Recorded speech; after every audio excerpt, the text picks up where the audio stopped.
আসসালামু আলাইকুম।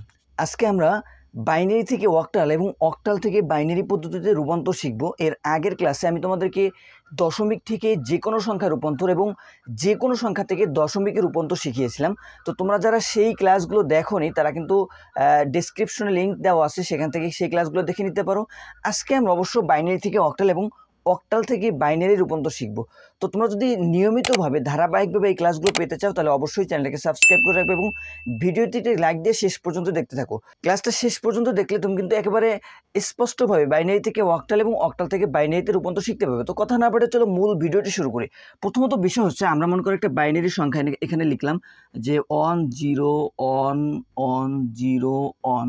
তোমরা জানো যে বাইনারি সংখ্যা মানে হচ্ছে 1 0 1 0 1, এইগুলাই কিন্তু বাইনারিতে কিন্তু 1 আর 0 ছাড়া অন্য কিছুই নেই এবং বাইনারি ভিত্তি হচ্ছে 2। এই বাইনারি সংখ্যাটাকে আমরা রূপান্তর করবো হচ্ছে অক্টালে, যার ভিত্তি হচ্ছে 8। এখানে একটা জিনিস ভালোভাবে মনে রাখতে হবে, রূপান্তরের ক্ষেত্রে গোটা রূপান্তরটা মানে আইসিটির যে পুরো রূপান্তরটা আছে, এই পুরো রূপান্তরটার ক্ষেত্রে আমাদেরকে জাস্ট 3টে কথা মনে রাখতে হবে, জাস্ট 3টে কথা, আর কিছু মনে রাখার দরকার নেই। সেটা হচ্ছে দশমিক থেকে যে কোনো সংখ্যায় রূপান্তর করতে গেলে ভাগ করতে হয়, যে কোনো সংখ্যা থেকে দশমিকে রূপান্তর করতে গেলে গুণ করতে হয়, বাকিগুলো সব বাইনারি বিটের সাহায্যে সমাধান করতে হয়। অর্থাৎ এই রূপান্তরে আমাদের 3টে কাজ, একটা হচ্ছে ভাগ, একটা হচ্ছে গুণ, একটা হচ্ছে বাইনারি বিট। যখন দশমিক এই দিকে থাকবে তাহলে আমাদেরকে ভাগ করতে হবে, অর্থাৎ দশমিক যদি বাম দিকে থাকে তাহলে আমাদেরকে ভাগ করতে হবে। দশমিক যদি ডান দিকে থাকে, অর্থাৎ কোনো একটা সংখ্যা থেকে যদি দশমিকে রূপান্তর করতে হয় তাহলে আমাদেরকে গুণ করতে হবে। যদি এই পাশে অথবা এই পাশে মানে কোনো পাশে যদি, অর্থাৎ যেই সংখ্যাটা থেকে করব ওইটাও দশমিক না, যেই সংখ্যায় করব ওইটাও দশমিক না, এরকম যদি সিস্টেম হয়, অর্থাৎ দশমিকের কোনো নামগন্ধ কিন্তু এখানে নাই। দেখো এই একটা বাইনারি আছে, অক্টাল করতে হবে।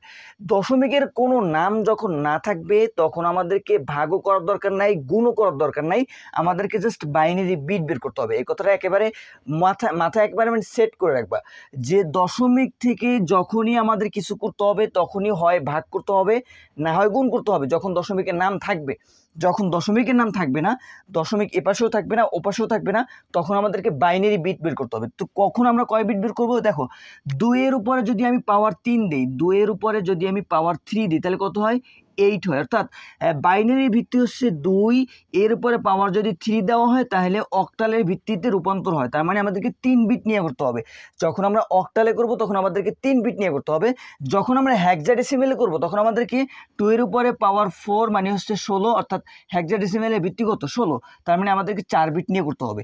যখন আমাদের কাজটা বাইনারি থেকে অক্টাল, অক্টাল থেকে বাইনারি, অথবা হেক্সাডেসিমেল থেকে বাইনারি, অথবা হেক্সাডেসিমেল থেকে অক্টাল, অর্থাৎ বাইনারি অক্টাল হেক্সাডেসিমেলের মধ্যে ঘুরপাক খাবে, তখন আমাদেরকে জাস্ট বিট বের করতে হবে। কিভাবে বের করবা এইটা এখন দেখো, একটু ভালো করে তাকাও, একটু ভালো করে খেয়াল করো, তাহলে বুঝতে পারবা। আমি জাস্ট নিচে এই সংখ্যাগুলো লিখলাম 1 0 1 1 0 1 1। এই সংখ্যাগুলো লেখার পরে এখন আমাদের কি করতে হবে? জাস্ট ডান দিক থেকে 3টে করে বিট আলাদা করে ফেলা, ডান দিক থেকে 3টে করে, 1 2 3 1 2 3। যে 3 বিট কেন নিতে হবে এটা তো বললাম, যেহেতু আমাদের বাইনারি থেকে অক্টাল বের করতে হবে, আর বাইনারি ভিত্তি 2, অক্টালের ভিত্তি 8, আর বাইনারি ভিত্তির উপরে যদি পাওয়ার 3 আমরা দিই তাহলে কিন্তু অক্টালের ভিত্তি তৈরি হয়। জন্য আমাদেরকে জাস্ট 3 বিট করে নিতে হবে। আরও একবার বলে দেই, যখন দশমিক থাকবে না, যখন এই পেশেও দশমিক নাই এই পেশেও দশমিক নাই, তখন আমাদের ভাগও করার দরকার নাই, গুণও করার দরকার নাই, সরাসরি এইভাবে বিট বের করে নিবা। যদি এখানে হেক্সাডেসিমেল বের করতে বলতো তাহলে আমরা 4 বিট করে নিতাম, যেহেতু এখন অক্টাল বের করতে বলছে যেন আমরা 3 বিট করে নিচ্ছি। তো এইখানে দেখো একটা সংখ্যা আছে, এর আগে যদি আমরা 2টা 0 দিয়ে দিই তাহলে কিন্তু এটাও 3 বিটে রূপান্তর হয়ে যায়। এখন তোমরা অনেকেই যেটা করো সেটা হচ্ছে অনেকেই এটা মুখস্থ করো যে 0 1 1 মানে হচ্ছে 3, 0 1 1 মানে 3, 0 1 1 মানে 3, আর 1 0 0 1 মানে 1। তোমরা এইভাবে জাস্ট মুখস্থ করো। আসলে বিষয়টা মুখস্থ করার কিচ্ছু নাই, তুমি টোটাল আইসিটির ভিতরে সংখ্যা পদ্ধতির ভিতরে কোনো কিছুই মুখস্থ করার পাবে না। এই জন্য এগুলো মুখস্থ করার দরকার নেই। তোমরা জাস্ট যেই ওয়েটা আমি আগের ক্লাসের শেষে শর্টকাট একটা ওয়ে শিখেছিলাম সেই ওয়েটা ফলো করতে পারো। কীভাবে? 1 2 4 1 2 4 1 2 4 মানে হচ্ছে, মানে তুমি জাস্ট এই যে তোমার তো 3 বিট করে নিতে হবে তাই না, এই 3 বিটের তুমি জাস্ট ডান দিক থেকে 1 1 এর ডাবল 2 2 এর ডাবল 4 4 এর ডাবল 8 8 এর ডাবল 16 যদি থাকতো, যেহেতু 3 বিট পর্যন্ত শেষ আর তো কিছু নাই, এই জন্য জাস্ট আমাদেরকে 4 পর্যন্তই আসতে হবে। যদি 4 বিট নিতাম তাহলে আমাদেরকে 8 পর্যন্ত আসতে হতো, যদি 5 বিট নিতাম তাহলে আমাদেরকে 1 2 1 2 4 8 16 5 বিট নিলে আমাদেরকে 16 পর্যন্ত আসতে হতো, এর থেকে বেশি নিলে এর থেকে বেশি দরকার হতো। যেহেতু আমাদের এখন 3 বিট, এর জন্য আমরা জাস্ট 3 বিট পর্যন্তই সীমাবদ্ধ করলাম। তো এখন দেখো তোমরা জাস্ট শূন্যর জন্য যেই সংখ্যাটা আছে, জিরোর জন্য যেই সংখ্যাটা দিচ্ছ ওইটা কাটে দাও, জিরোর জন্য যে সংখ্যাটা দিচ্ছ ওইটা কাটে দাও, জিরোর জন্য যে সংখ্যাগুলো আছে ওগুলো কাটে দাও। তাহলে কত থাকে? এই জায়গা থেকে 1 দিলাম, এই জায়গা থেকে 2 2 আর 1 মানে কত? 2 আর 3, 2 আর 3 বসাই দিলাম। তো অন্য যদি সংখ্যা হয়, মনে করো যদি সংখ্যাটা এমন হয় যে অন অন অন 0 অন, এরকম একটা সংখ্যা আছে, এটা হচ্ছে বাইনারি সংখ্যা। এই বাইনারি সংখ্যাটাকে আমাকে রূপান্তর করতে হবে হচ্ছে অক্টালে, বাইনারি সংখ্যাটাকে রূপান্তর করতে হবে অক্টালে। তাহলে আমার কি করতে হবে? On on on 0 on 3 bit করে নিতে হবে। 3 বিট করে নিলাম, এবারে 3 বিট করে নিলাম, একটা 0 দিলে 3 বিট মিলে গেল। এবার জাস্ট কি করবা? 1 2 4 1 2 4 জাস্ট এবারে জাস্ট জিরোর জন্য যে সংখ্যাগুলো আছে ওটাকে কেটে দাও, জিরোর জন্য যে সংখ্যাগুলো আছে ওগুলো কেটে দাও। 2 আর 2 আর 3, 3 বসাই দিলাম, আর এবার হচ্ছে 4 আর 5, 5 বসাই দিলাম, অর্থাৎ 3 5। অ্যান্সার হবে 3 5, আর এই জায়গার আনসার হচ্ছে 1 3 3। আশা করি তোমরা সকলেই বুঝতে পারছো যে বিষয়টা কি হয়েছে। যখনই আমরা বাইনারি থেকে অক্টাল অথবা বাইনারি থেকে হেক্সাডেসিমাল করব, আমাদেরকে জাস্ট এই কাজটাই করতে হবে, 3 বিট অথবা 4 বিট। হেক্সাডেসিমালের ক্ষেত্রে 4 বিট আর অক্টালের ক্ষেত্রে 3 বিট। যদি তোমরা এভাবে 3 বিট নাও তাহলে তোমাদের সমাধান হয়ে যাবে। এটা কিন্তু একবার ইজি একটা ওয়ে। এবার আসো, যদি আমাদেরকে, এটা তো আমরা বাইনারি থেকে অক্টাল করলাম, এবার যদি আমাদেরকে অক্টাল থেকে বাইনারি করতে হয় তাহলে কি করতে হবে? অক্টাল থেকে বাইনারি মানে আমরা যেই কেসটা করলাম এই কেসটার উল্টা করতে হবে। একটা কথা মনে রাখবা, যখনই আমাদের মনে করো যে এখানে আমরা দিলাম 5 আর 3, এটা হচ্ছে একটা অক্টাল সংখ্যা। এই অক্টাল নাম্বারটা আমাদেরকে বাইনারিতে রূপান্তর করতে হবে। তো এই পেশেও তো 10 নাই, এই পেশেও 10 নাই, মানে দশমিক যখনই না থাকবে, কোনো পাশে 10 নাই, দশমিক নাই, দশমিক না থাকলে আমাদের ভাগও করতে হবে না, গুণও করতে হবে না। তার মানে এইখানেও আমাদের ভাগ গুণের কোনো দরকার নাই, আমাদেরকে জাস্ট কি করতে হবে? বিট বের করতে হবে, জাস্ট বিট বের করতে হবে। কিভাবে বিট বের করব? আমাদেরকে জাস্ট প্রতিটা সংখ্যা থেকে, যেহেতু এর আগে আমরা তিনটা বিট মিলে একটা সংখ্যা তৈরি করছিলাম, এবার আমাদেরকে একটা সংখ্যা থেকে 3টা বিট বের করতে হবে, 3টা বাইনারি বিট বের করতে হবে। কিভাবে বের করবা? মুখস্থ করার কোনো দরকার নেই, জাস্ট কি করবা?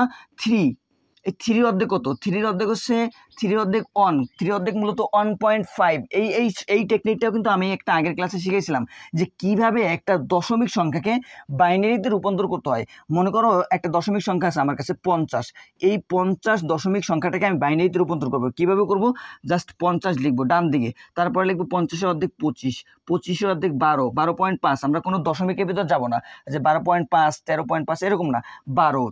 এবারে 12 অর্ধেক কত? 6, 6 অর্ধেক কত? 3, 3 অর্ধেক কত? 1.5। জাস্ট আমরা 1 দিলাম। এবারে জাস্ট বেজোড় সংখ্যার জন্য দিতে হবে 1, বেজোড় সংখ্যার জন্য 1, জোড় সংখ্যার জন্য 0, বেজোড় সংখ্যার জন্য 1, জোড় সংখ্যার জন্য 0। এইটি হচ্ছে, এইটা হচ্ছে 50-এর বাইনারি মান। মানে তোমরা এক মুহূর্তে জাস্ট মুখস্থ ছাড়া এক মুহূর্তে বের করে নিতে পারবা। তো সেই ওয়েটা ফলো করে কিন্তু আমরা এখানে একটা বাইনারি মান বের করে নিব। এই যে 3 আছে, 3 বাইনারি মান কত? তাহলে 3 অর্ধেক অন, তাহলে দুইটাই বেজোড় সংখ্যা, বেজোড় সংখ্যার জন্য দিতে হবে অন। কিন্তু আমাদের লাগবে হচ্ছে 3টা বিট, কারণ কি আমার অক্টাল থেকে বাইনারি করতেছি। যখন আমাদের অক্টাল থেকে বাইনারি সম্পর্ক থাকবে তখন আমাদের 3 বিটের সম্পর্ক থাকবে। একটু আগে আমরা যেটা দেখছিলাম যে 3 বিট বের করে কিন্তু আমরা একটা সংখ্যা তৈরি করছি, তার মানে একটা সংখ্যা থেকে আমাদেরকে 3 বিট বের করতে হবে। এর জন্য কি করতে হবে? একটা 0 বাম দিকে দিয়ে দিতে হবে। তাহলে কি হলো? 0 অন। এবার জাস্ট আবার সেই 5 এর বের করতে হবে। তাহলে 5 দিলাম, 5 এর অর্ধেক কত? 2.5, তাহলে 2 দিলাম, 2 এর অর্ধেক কত? 1।